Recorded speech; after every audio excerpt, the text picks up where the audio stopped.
2024, 5 minutes past 9 p.m. Thank you for joining us for this live broadcast. Our reporters have been about and up interacting with different issues and different people. They have brought you different stories, including one that involves Adani Ketraco deal. Did you know that Adani is owned by a businessman who goes by the same name? Of course, that is something we have in store for you. Not just that, but everything regarding and the latest news regarding Adani Ketraco deal, among other stories, including one where Kenyans have come out in large numbers, over 200,000 submissions rejecting the, I'm almost saying rejecting the bill, but it is actually rejecting the bill that would want to push the terms of the president, the governors, the senators, the members of parliament, the MCAs to 7 years. And the Kenyans have come out in large numbers to just make sure that their voice is out regarding the same issue. We have that and much more in this particular bulletin, but first, let's take a look at the highlights.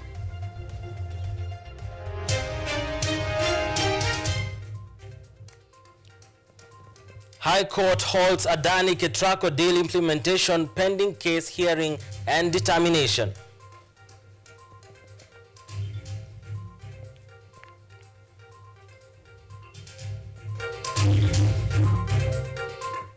Three High Court judges turned down recusal requests made by Gachagwa's legal team, with both parties now having the opportunity to file an amended report petition within 5 days. CS Treasury proposes new transport policy for public servants.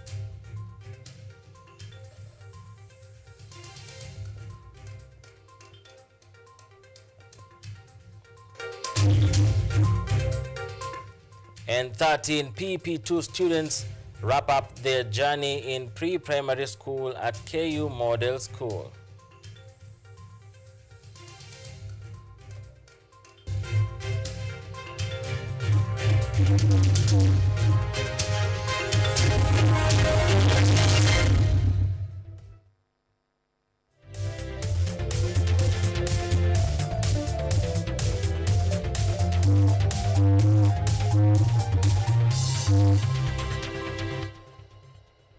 This is KUTV Primetime News with Mutegi K. Martin.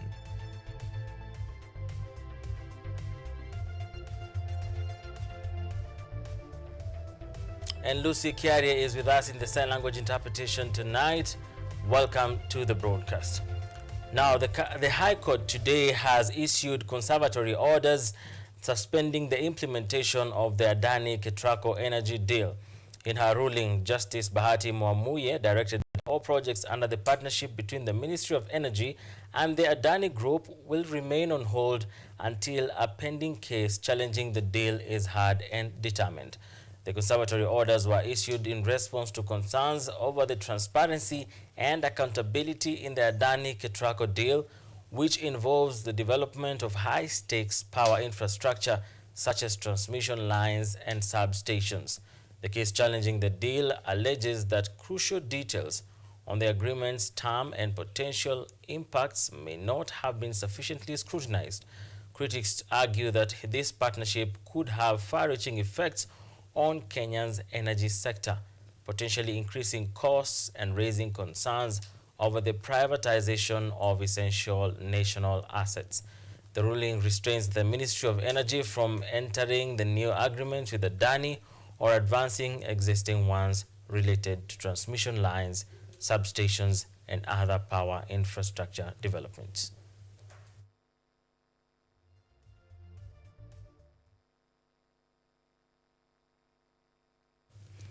In other news, a three-judge bench today declined to recuse themselves from the case to remove Gachagua from office, insisting that they acted fairly toward all parties without favoring either side.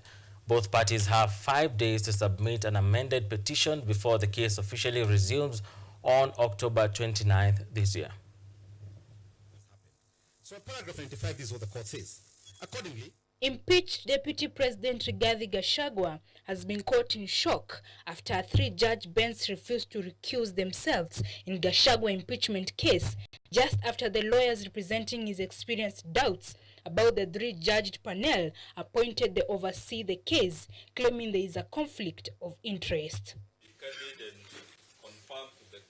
Justice Eric Ogola stated that they based their judgment on 4 grounds: the concept of recusal in line with the Constitution, impartiality as a ground for recusal, whether the application met the required threshold for bias, hence according to the judges, the application did not meet the set criteria and hence was disallowed.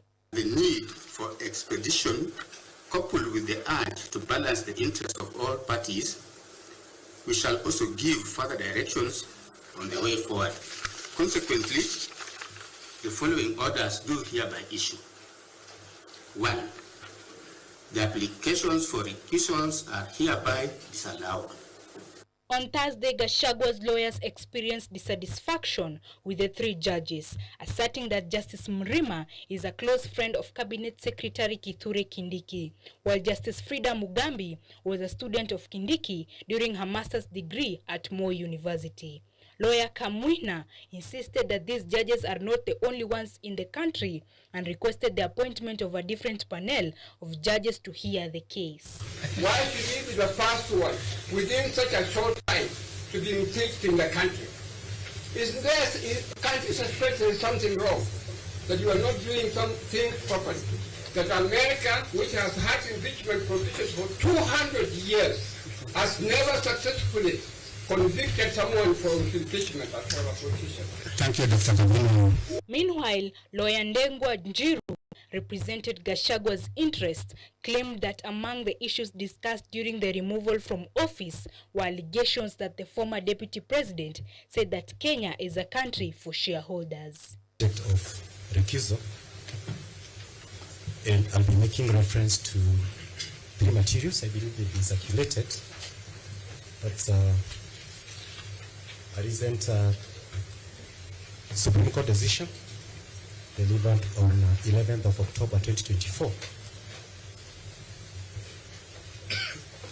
Currently, the case is ongoing as Kenyans eagerly await the outcome of the proceedings. 2002, and we accordingly invoked the Dana Nashipai, KUTV. Now, the Senate has reported technical difficulties with its email system due to an overwhelming volume of submissions from Kenyans on the Constitution of Kenya Amendment Number 2 Bill 2024, sponsored by Nandi Senator Samson Cherargei. The bill proposes extending the term limits for the President, governors, members of Parliament and members of county assemblies from 5 to 7 years. The bill's public participation period, which ends Friday, October 25th, encourages citizens to submit their feedback via email or by hand delivery at the Senate's clerk's office. However, the Senate has received over 200,000 submissions, maxing out its email system. Public forums at the KICC in Nairobi went on today, and responses so far highlight substantial public opposition, with many expressing frustration over what they perceive as a disconnect between government actions and citizens' needs.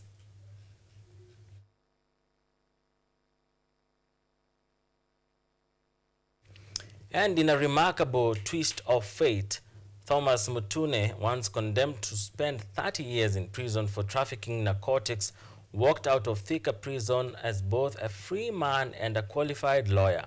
This was after a successful appeal in the High Court, where he was released after spending only 10 years in prison.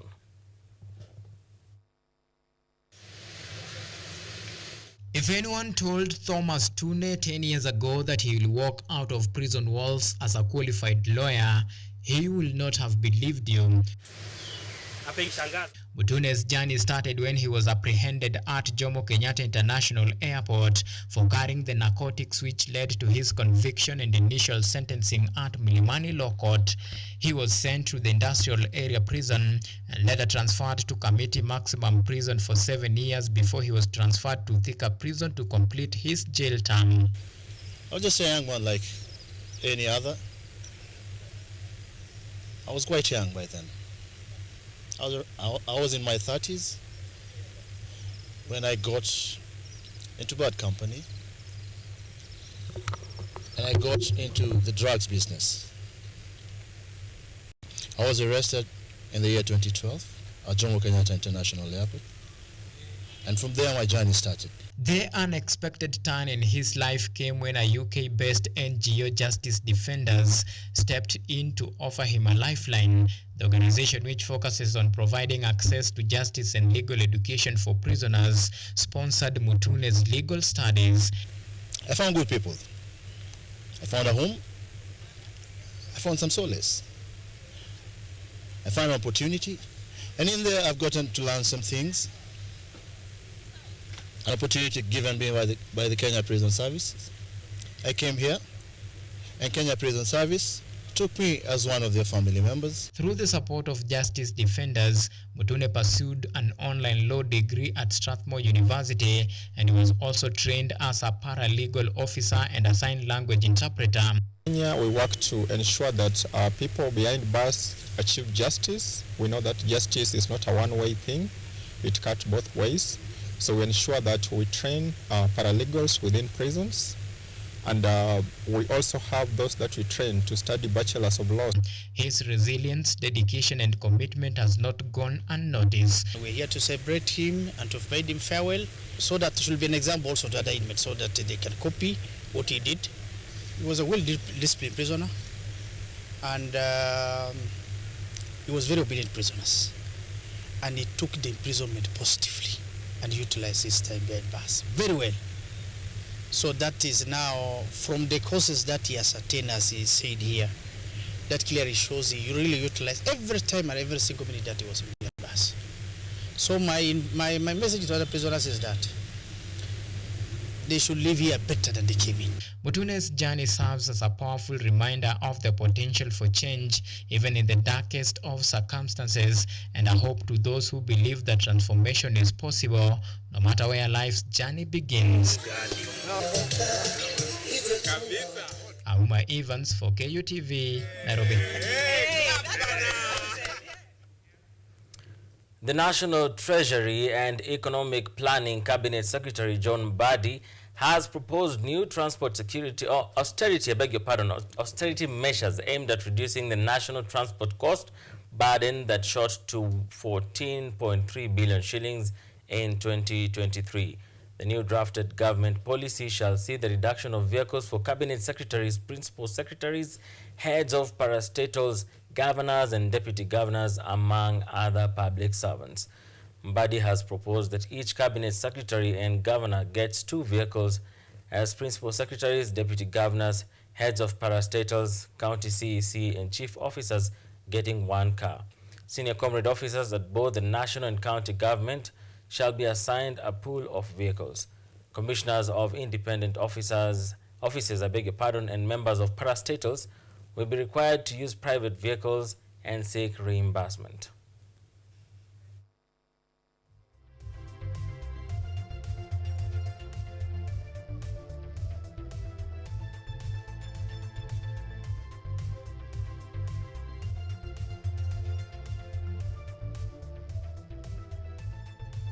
All right, it's 19 minutes past the top of the hour. Time for us now to take a short break right here on KUTV Primetime News. We have a lot more stories, including one that touches on KU Model School. It reminds me a few months back, where someone thought that KU Model School was actually a school of models or a school of modeling. But we're here to tell you what KU Model School is in a few minutes. Stay here.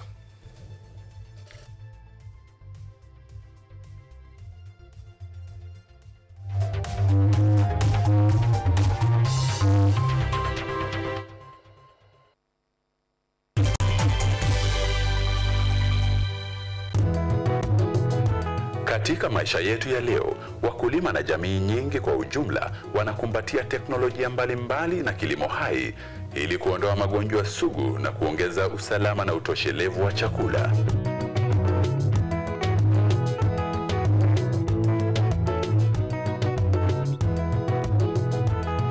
Mbolea asili imepunguza asidi kwenye udongo na kuongeza mavuno chungu nzima.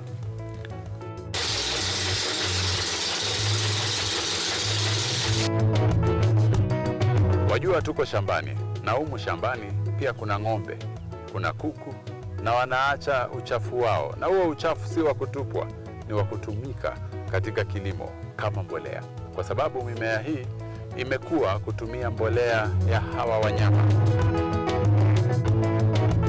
Wakulima mbalimbali wamekumbatia teknolojia ili kuokoa gharama ya ukulima na kutumia nafasi zilizopo katika mashamba yao.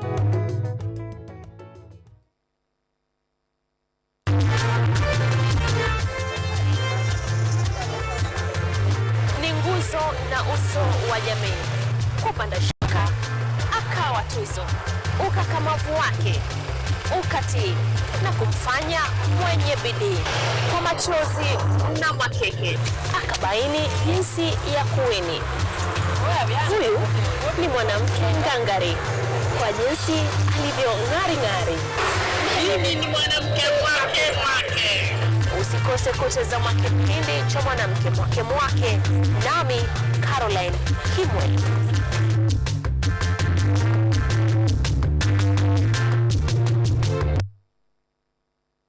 Are you an aspiring media practitioner, a graduate, or you just want to advance your skills in television production? Then welcome to Kenyatta University, where education meets innovation. KUTV, the premier university television station in Kenya, is now offering short courses in TV studio, field technical operations, and video editing. Through these courses, you will acquire hands-on skills on camera operations, media production, lighting techniques, audio-visual editing, and sound and visual control, and how to operate key equipment in modern TV control room. Enroll today at KUTV and discover your full potential in cutting-edge TV broadcasting. Graduates of these courses will receive professional certificates. For more information, visit our offices at KUTV Studios or call us on 020-870-4252 or 020-870-4255 or SMS us on 0739-110-544. KUTV, a new experience.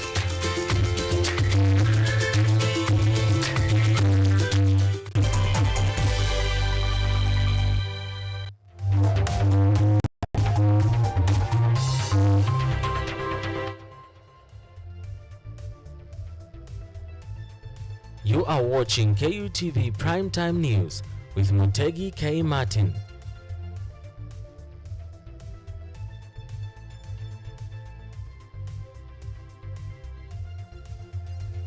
It is 9:23 and Lucy Kiarie and myself are back to inform you on what's happening in the country and beyond. And now we are coming closer home, where Kenyatta University Model School today celebrated a historic milestone as its first cohort of 13 PP2 students wrapped up their journey in pre-primary school in a colorful event led by Kenyatta University's Management and Registrar Corporate Affairs Representative Dr. George Kingara. The school's remarkable growth since its starting early this year dominated each speaker's speech. Our very own Theo Masharia with more. University Model School. Unhidden joy filled the Kenyatta University Model School on Friday as the institution celebrated its first ever pre-primary level 2 graduation ceremony. The event that brought together parents, the community and various stakeholders was characterized by song and dance, cutting from traditional songs to modern dances. During this historic event, the school's head teacher, Madam Terry Kimani, couldn't shy away from highlighting the school's remarkable achievement barely 1 year since its inception in January this year. We have the first parent and the first child. The journey started. Right now, we are 120. We don't take it for granted. As we operate on an open door policy, as you fill in your feedback form, the ones that we'll give you next week, make sure you share your feedback, you share your feeling. We are there to work on it. Because if our mother, who is KU University, is a center of excellence, they are proud when it comes to education. Even us, because we are a child, we are like the mother. Kenyatta University's management, through its representative Dr. George Kingara, linked the model school's significant achievement to the good working relations between the university and the community. I'm a teacher, and what we've been asking for a very long time is the participation of the parents in the process of learning. That is what CBC is about. How does KU come in for that? For instance, KUTV is there for any of these young ones, for example, right away, right now, to participate in television. Sports department is here to nurture the talent of the ones who can play. Music department is here to nurture the ones who can sing. KU is known nationally for performance in choir, in music, and in drama. Evidenced by the young graduates' stellar performance during the entertainment period, Dr. Lucy Ogola, KU Model School's board chair, highlighted the school's dedication towards nurturing talent, characterized by exemplary performance in the co-curricular activities.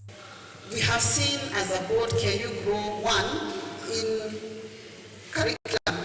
We have seen our children talk English, talk other languages, which is encouraged by CBC. We have seen our children perform very, very well, including the first care results, which are very encouraging. They have done well in curriculum, in classroom.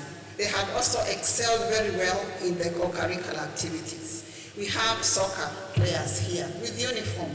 We have seen people learn jump rope. We have seen people engage in French. Some of our children are talking, I'm trying to talk now Chinese and French. We have seen them go for trips, and we have seen the happiness on their faces. They have created items which parents have seen.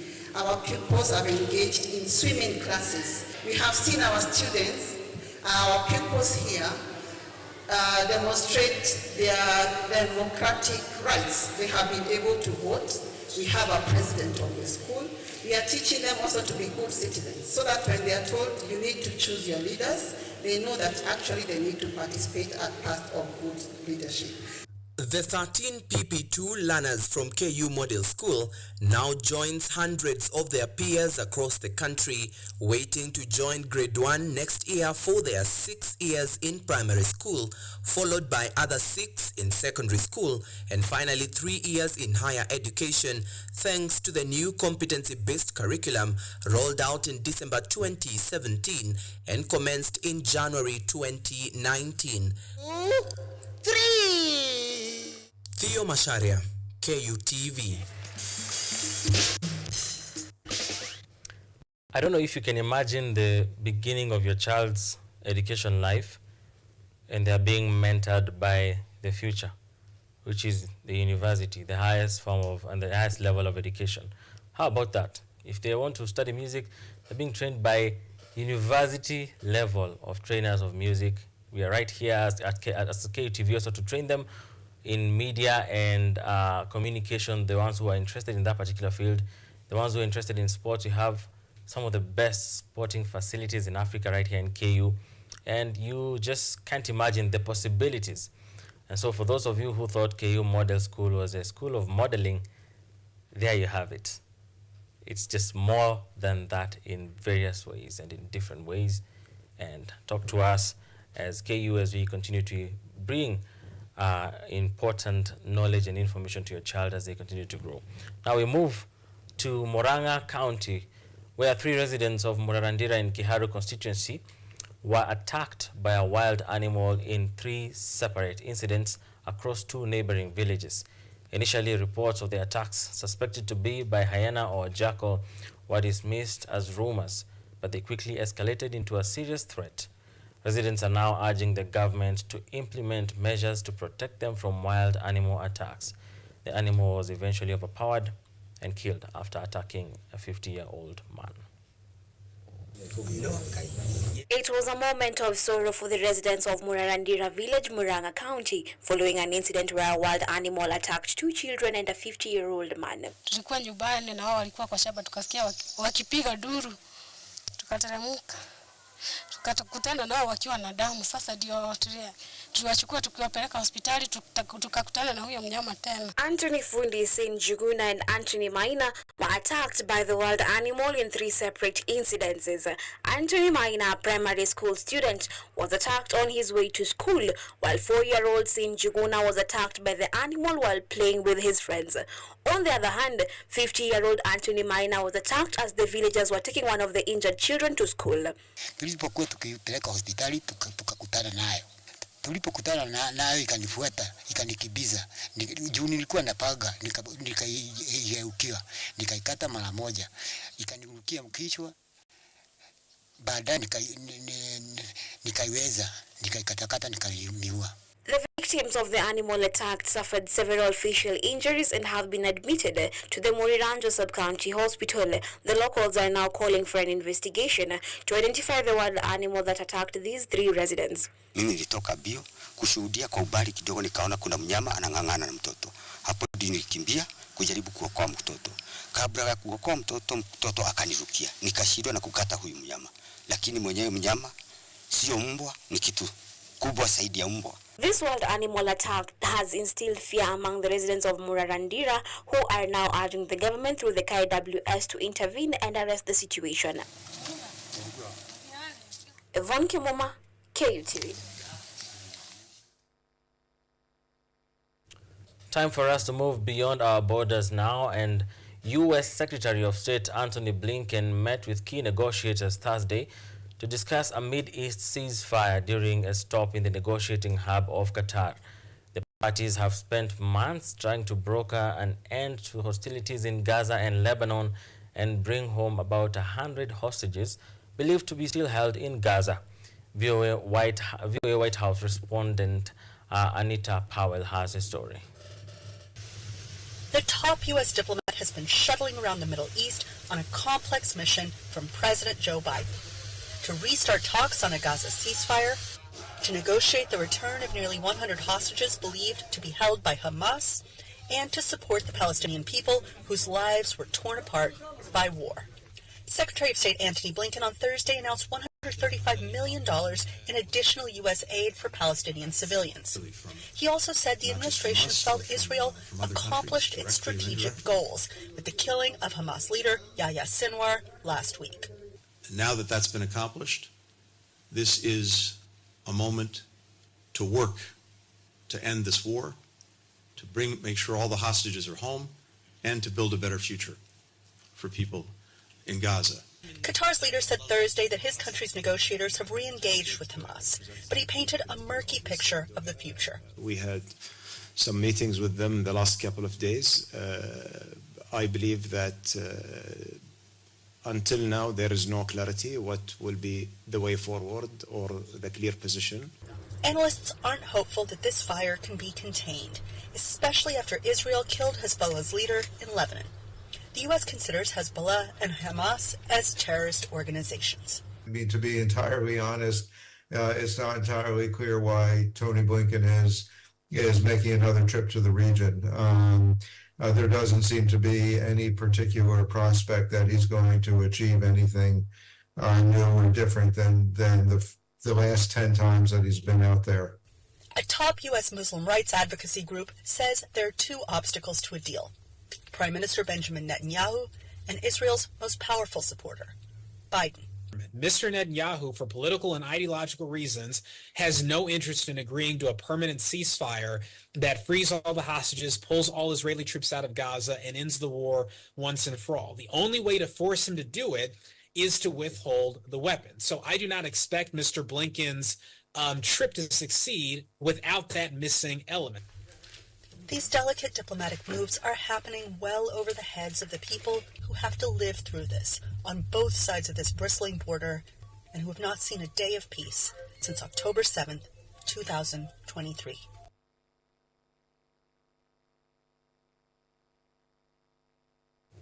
We're taking another short break right here on KUTV Primetime News.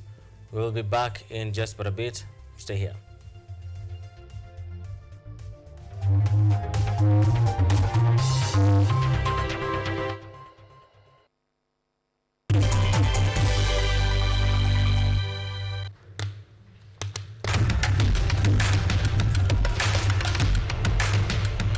access to knowledge, solution to unanswered questions.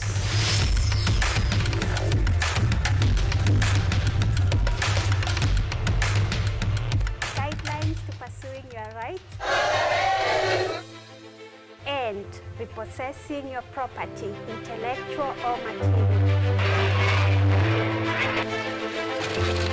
This and more only on Law Matters.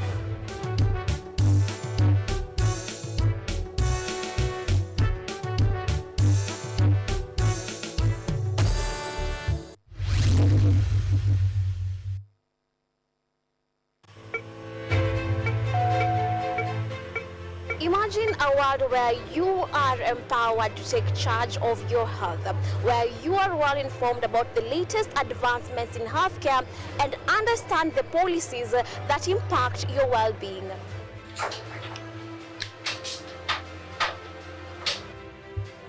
Get ready to take charge of matters your health as we bring you a blend of weekly health features that engage professionals from across various medical fields. When do you decide as a patient, do I need to go see the doctor?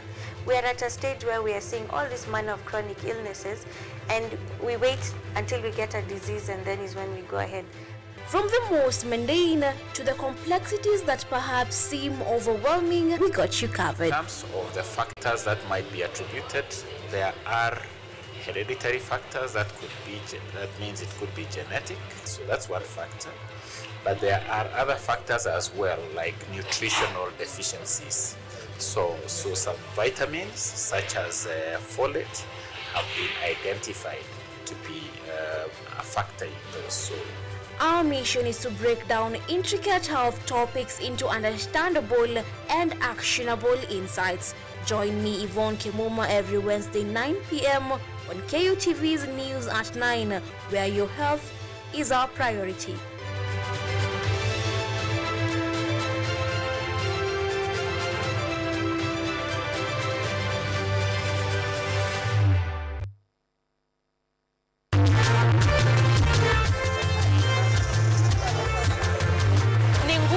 Na uso wa jamii, kupanda shuka akawa tuzo, ukakamavu wake ukatii na kumfanya mwenye bidii. Kwa machozi na makeke akabaini jinsi ya kuwini. Huyu ni mwanamke ngangari kwa jinsi alivyo ng'ari.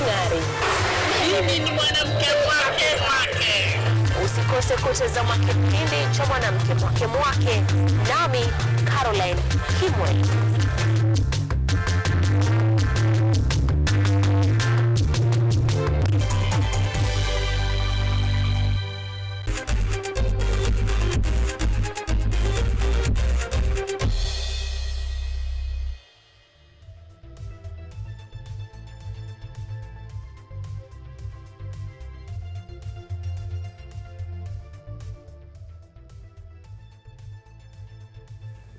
It's 9:39 p.m. Time for us to get sporty. Now, the national men's football team, that is Harambee Stars, will face off South Sudan in the first leg of their 2024 Africa Nation Championship (CHAN) Sekafa qualifier at Juba International Stadium, slated to kick off at 3 p.m. Harambee Stars head coach Engin Firat was forced to make last-minute adjustment to his squad following the late withdrawal of Kenneth Muguna due to fitness concerns. A win for Engin Firat-led charge will advance them to the final phase of the qualifiers, with the second leg set for November 3rd at Mandela National Stadium in Uganda.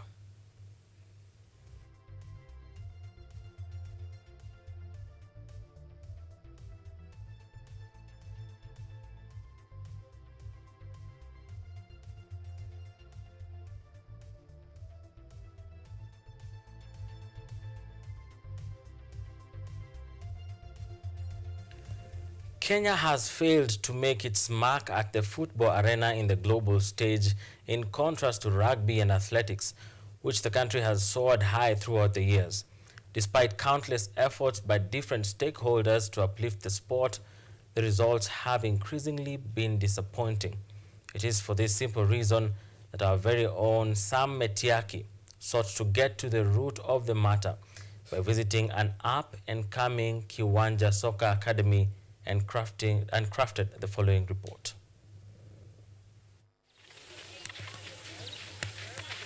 Kenya continues to struggle in making progress in football over the years, with fans and stakeholders alike citing a myriad of challenges afflicting the sector. The football fraternity has been reeling with dismal results, with a myriad of issues to blame, among them a lack of proper management, shortage of adequate funds, and corruption derailing football development across the country. It is for this simple reason that Derek Ogonda decided to take the mantle of shaping young professional footballers with the aim of changing the narrative. Tulianza 2016 hadi sasa tunaendelea tu. Kiwanja Soccer Academy, which started in the year 2016, has stepped up the development and training programs for children aspiring to be professional football players in future. The academy harbors children under the age of 5, under 7, under 9, under 11, under 13, under 15, under 17, and the ladies team. The academy is based in Kiwanja area, with the Kiwanja community grounds being their home training pitch, as well as their home ground for hosting their home matches. Speaking to KUTV exclusively, the head coach Derek Ogonda, a lawyer by profession, highlighted the ups and downs of running the academy and the tricks he deploys to successfully train the young aspiring footballers who have to juggle between schoolwork and football during the weekdays when the schools are open, and balance the same with their home chores on holidays. For now hatuna, but tuna hope in future tutapata. Sasa hii ni wazazi wenyewe wanajitolea. Sometimes tukihitaji kitu kama ball, tunachanga kama team, tuna buy ball moja. Tukihitaji hizi training facilities, ni wazazi wenyewe wanajitolea. So for now hatuna sponsorship, but tuna hope in future labda mtu atajitokeza asaidia vijana. The community-based academy offers kids across the surrounding communities an opportunity to train as well as boost their educational journeys, with several of them obtaining scholarships to study in advanced educational centers and talent development centers across the country, and abroad, relieving their parents of the burden to pay for their educational expenses. The academy also plays a critical role in keeping the future soccer players away from the dangerous streets marred by drug abuse and other community vices. For the 8 years, tumekuwa tunaona change, kwa especially in terms of security. Kwa hii mtaa imekuwa mbaya sana when it comes to security. So ukiangalia pale kuna vijana kwa around 17-16 years. Kama wangekuwa hapa saa hii, hatujui wangekuwa wapi. So inajaribu ku create environment nzuri ya wao kukuja kutrain. Wasichana ndio wale wakubwa high schoolers. At this moment hatujui wangekuwa wapi, but kwa sababu wanaamka asubuhi wanakuja hapa, at the end of the day wanatoka hapa wamechoka, wanarudi kulala. Pia mchango ingine ni in terms of the education. Wengi wao wana balance hizi sports na education, zingine zinawasaidia hata huko kuwalipia fees. Kama venye nilianza na kusema, all our ladies wako under scholarship. So unakuta mzazi ameondolewa hiyo gharama.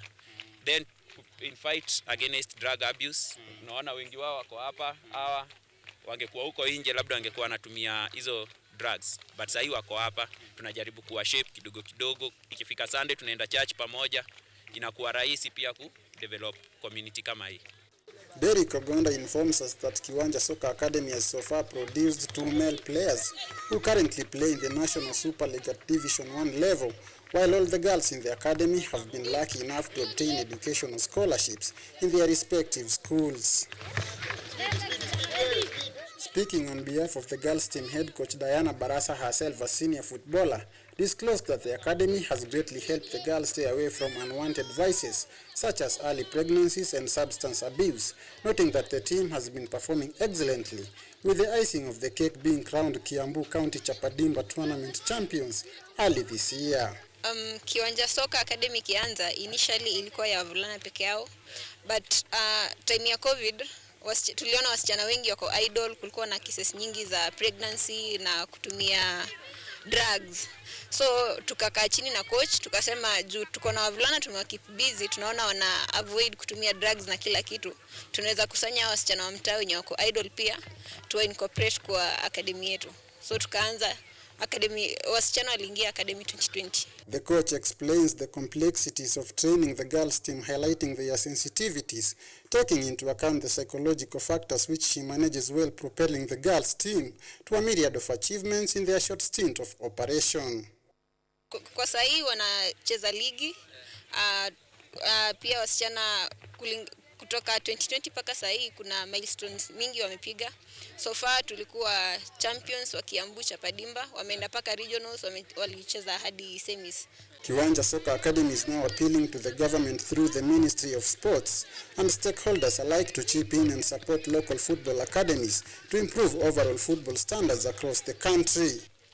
Mimi kama coach kitu naangalia ni labda government inafaa ipe grassroots coaches more support in terms of hata kama ni facilities wanatu provide, kwa sababu as you can see hatuna sponsorship, but kama government ingekuwa inakuja huku mtaani ina contribute development ya hawa, inawapea facilities, pia sheria zenye ziko in place zikuwe able kusupport growth ya academies kama hizi za mtaa. Isikuwe for example ukitaka kuregister academy kama hii unaambia unatoa 10,000 per month ama sijui per year. Hizo payments zenye wana request ku register academy kama hizi zinafaa zitolewe, kwa sababu most hatuko sponsored. Then to hiyo support hiyo ndio itakuwa muhimu. For KUTV, I'm Sam Metiaki.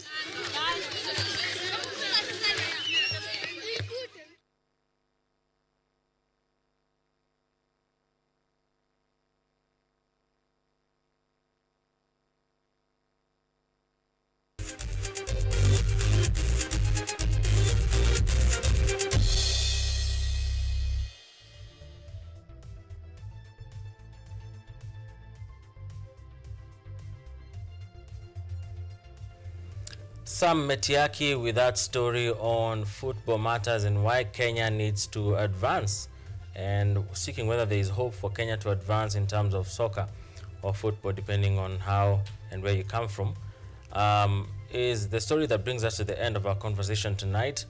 And of course, we continue to inform you on what's happening in the country and beyond, even beyond this point. As we continue to look at Kenya, Kenya is an interesting space, I think so, where the executive speaks, the legislature speaks, the judiciary speaks, and the citizens speak. So as we continue to hear of more happenings in the country, we want to appreciate that fact, bearing in mind that some countries, even here in Africa, it's only the executive that speaks. In other nations, it's only the military that speaks.